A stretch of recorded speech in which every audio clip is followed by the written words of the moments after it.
Hi అండి. రేపు కొత్త అమావాస్య.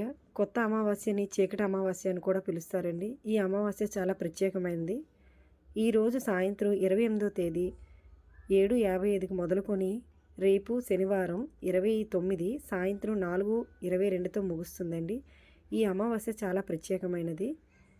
ఈ అమావాస్య రోజు పితృదేవతలకి స్వయం పాకం ఇస్తూ మనం బ్రాహ్మణులకి ఇచ్చి దండం పెట్టుకుంటే చాలా మంచిది. పితృదేవతల ఆశీస్సులు మనపై ఎప్పటికీ ఉండాలండి.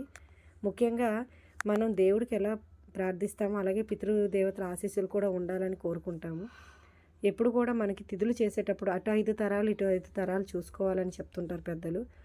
ఇలా పితృదేవతలకి ఈరోజు ప్రత్యేకమైన రోజైనా చెప్పాలి.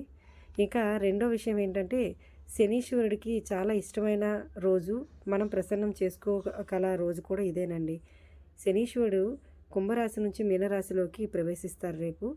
శని దోషాలు ఉన్న వాళ్ళకి రేపు ప్రత్యేకమైన పూజలు చేసుకుంటూ పేదలకు దానం చేసుకుంటే చాలా మంచి జరుగుతుందని చెప్తుంటారు. అలానే హనుమాన్ చాలీసా, హనుమాన్ దండకం పఠనం చేసుకుంటే చాలా మంచిది.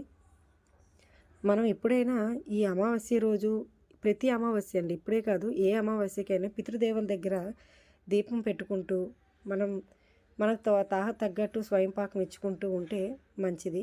ఇది ఇప్పుడు చెప్పిందే కాదండి, పూర్వీకుల నుంచి ఇది ఇలా శాస్త్రీయోక్తంగా ఉంటున్నదని మా పెద్దలు చెప్పినవి మీతో షేర్ చేసుకుంటున్నాను.